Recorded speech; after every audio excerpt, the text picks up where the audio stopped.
Tune in to Sports 360 with Ahmed Hamad. Bharat और England की cricket टीमों के दरमियान राजकोट में जारी तीसरे क्रिकेट टेस्ट मैच के तीसरे दिन खेल के अख्ताम पर भारत ने अपनी दूसरी इनिंग में 196 रन बना लिए। उसके दो खिलाड़ी आउट हुए। मजमूई तौर पर भारत को 322 रन की बरतरी हासिल हो चुकी है। इससे पहले भारत की टीम अपनी पहली इनिंग में 445 रन बनाकर आउट हुई, तो जवाब में इंग्लैंड की टीम 319 रन बना सकी और इस तरह भारत को पहली इनिंग में 126 रन की बरतरी हासिल हुई और इस 126 रन में मजीद भारत ने 196 रन का इजाफा किया और अब उसकी मजमूई बरतरी 322 रन की हो गई है और उसकी 8 विकेटें बाकी हैं और 2 दिन का खेल बाकी है।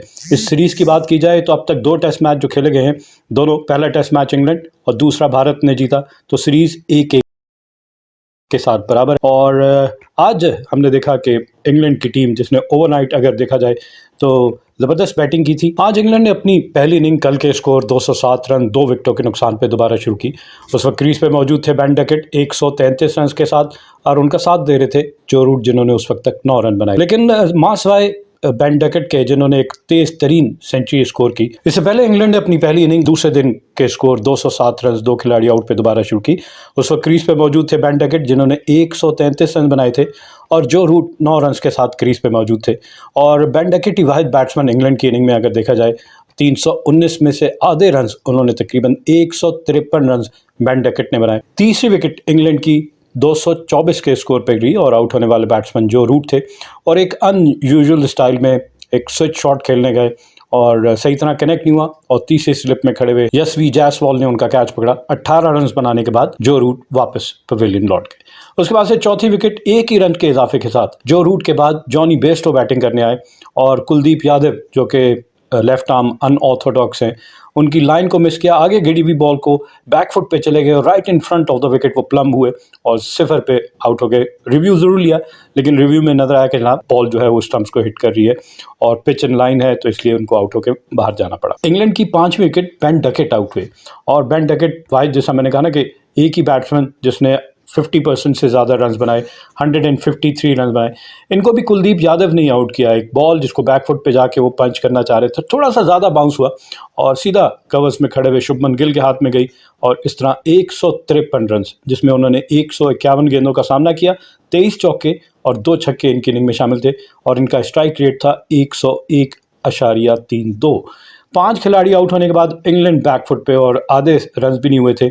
260 के स्कोर पे इंग्लैंड के 5 खिलाड़ी आउट हो गए। फिर उनके कैप्टन बेन स्टोक है 6ठी विकेट, जिन पे बहुत ज़्यादा रिलाई, वो जारियाना मिजाज के बैट्समैन है, खुलकर खेलते हैं, बॉक डाउन नहीं होते।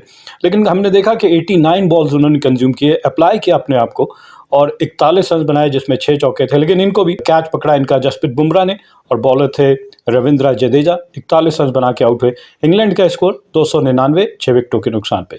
7वीं विकेट इंग्लैंड की बेन फोक्स की थी और आउट हुए बेन फोक्स 13 रन बनाने के बाद। इनका कैच पकड़ा शर्मा ने और बॉलर थे मोहम्मद सिराज। जबकि इसके बाद 8वीं विकेट देखी जाए तो रेहान अहमद है, इनको क्लीन बोल्ड किया। मोहम्मद सिराज ने एक यॉर्कर बॉल, ये सिर्फ 6 रन बना सके। और 8वीं विकेट के बाद 9वीं विकेट देखी जाए टॉम हार्टले क्रीज से बाहर निकल के जारियाना अंदाज से खेलने लगे स्पिनर्स को, लेकिन रविंद्र जडेजा का एक्सपीरियंस, उन्होंने अपनी लेंथ को ऑल्टर किया और डिसीव किया बैट्समैन को और बआसानी स्टंप किया इनको जोरेल ने। और 10वीं और आखिरी विकेट जिमी एंडरसन की है और इंग्लैंड के आखिरी बैट्समैन को भी मोहम्मद सिराज ने क्लीन बोल्ड किया एक ही के स्कोर पे। 319 के स्कोर पे इंग्लैंड की पूरी टीम 71.1 ओवर में 4.48 के औसत से रन बनाए। कल हमने देखा 207 रन तकरीबन 5.9 के औसत से बनाए। फिर इंडिया की टीम वापस आई और थोड़ा सा उन्होंने स्ट्रैटेजी चेंज की, बाउंड्रीज को उन्होंने मिनिमाइज़ किया और प्लग इन किया उन एरियाज़ पे जहां इंग्लैंड के बैट्समैन जो हैं वो बाउंड्रीज लगा रहे थे। अच्छा, इंग्लैंड की क्या तैयारी थी कि उन्होंने स्पिनर्स के अगेंस्ट, पता है कि इंडियन कंडीशन में सब कॉन्टिनेंट में स्पिनर्स ही ट्रम्प कार्ड होते हैं, तो उन्होंने स्पिनर्स के अगेंस्ट बड़ी अच्छी स्ट्रैटेजी कि उनको सेटल नहीं होने दिया। और हमने बेन डकेट की इनिंग देखी कि तमाम conventional sweep, unorthodox, reverse sweep, switch shot सारी की, बॉलर जो है वो अपनी लाइन और लेंथ सेटल ना हो और उसके बावजूद हमने देखा कि स्पिनर्स के अगेंस्ट तो नहीं विकेट दी, लेकिन फास्ट बॉलर सरप्राइजिंगली इंग्लैंड के बैट्समैन जो कि फास्ट बॉलर्स को अच्छा खेलते हैं, यहाँ पे हमने देखा कि मोहम्मद सिराज ने 4 विकेटें हासिल की और जसप्रीत बुमराह ने 1। तो 10 में से 5 विकेटें इंग्लैंड की जो है वो फास्ट बॉलर्स ने ले ली, जो कि एक सरप्राइजिंग मैं कहूँगा कि आंसर है कि अगर इंग्लैंड की थिंक टैंक जब बैठेगा इस इनिंग के बाद तो कहेगा कि कैसे इस फास्ट बॉलर्स के अगेंस्ट हमने इतनी ज़्यादा विकेट दे दी। लेकिन बॉलिंग देखी जाए, जसप्रीत बुमराह 15 ओवर में 1 मेडन 54 रन देकर 1 विकेट हासिल की। मोहम्मद सिराज 21 ओवर में 2 मेडन 84 रन दिए और 4 विकेटें हासिल की। कुलदीप यादव 18 ओवर में 2 मेडन 77 रन देकर 2 विकेटें हासिल की। रविचंद्र अश्विन जिन्होंने इस टेस्ट मैच में 500 विकेटें मुकम्मल की टेस्ट क्रिकेट में, उन्होंने 7 ओवर में 37 रन देकर 1 विकेट हासिल की, जबकि रविंद्र जडेजा 10 ओवर में 51 रन दिए और 2 विकेटें हासिल की। 126 रन की बढ़तरी के साथ इंडिया ने अपनी दूसरी इनिंग का आगाज किया तो 30 के स्कोर पे उन्हें अपनी पहली विकेट का नुकसान उठाना पड़ा और आउट होने वाले batsman Indian batsman Rohit Sharma the captain सिर्फ 19 रन बनाने के बाद, यूटिलिटी बॉलर मैं कहूँगा पार्ट टाइम बॉलर है इंग्लैंड के जो रूट, एक्सपीरियंस ज़रूर है, 100 से ज़्यादा टेस्ट मैच खेल सके, बहैसियत बैट्समैन रन बनाए 10,000 से ज़्यादा, लेकिन स्पिनर का रोल अदा किया और जो रूट ने रोहित शर्मा को LBW आउट किया 19 के स्कोर पे।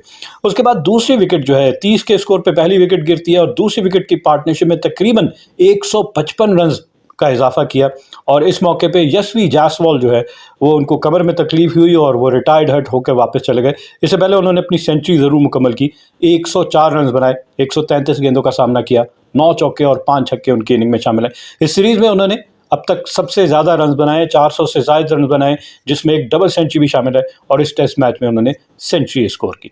तो लेकिन अब दूसरी विकेट जो है भारत की 191 के स्कोर पे गिरी और आउट होने वाले बैट्समैन रजत पाटीदार है और इनकी परफॉर्मेंस कोई इतनी अप टू द मार्क नहीं है, 0 पे इनको आउट कर लिया। टॉम हार्टले ने इनका कैच पकड़ा, रेहान अहमद ने, और इस तरह भारत ने 151 के स्कोर पे 2 विकेटें हासिल की और नाइट वॉचमैन के तौर पे कुलदीप यादव को भेजा गया जो कि अनबीटन है विद शुभमन गिल। कुलदीप यादव ने 3 रन बनाए हैं, जबकि शुभमन गिल 65 के स्कोर पे बैटिंग कर रहे हैं 120 गेंदों पर 6 चौकों और 2 छक्कों की मदद से।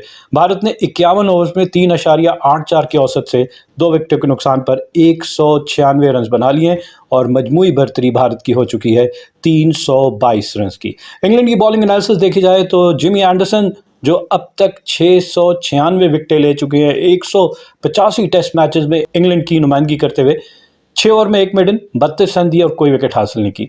जो रूट 14 ओवर में 2 मेडन 48 रन दिए और 1 विकेट हासिल की। टॉम हार्टले 15 ओवर में 2 मेडन 42 रन दिए और 1 विकेट हासिल की। मार्क वुड 8 ओवर में 38 रन दिए, एक्सप्रेस पेस के साथ बॉल किए लेकिन विकेट लेने में नाकाम रहे। और Rehan Ahmed right arm leg spinner 8 over में 31 रन दिए और कोई विकेट हासिल न कर पाए।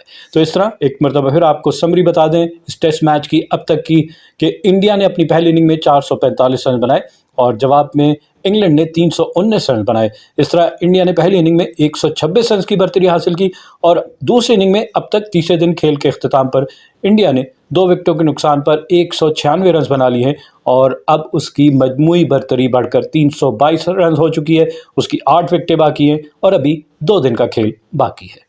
Keep on watching Sports 360 with Ahmed Hamad for latest news, views, and interviews of sports personalities from around the world.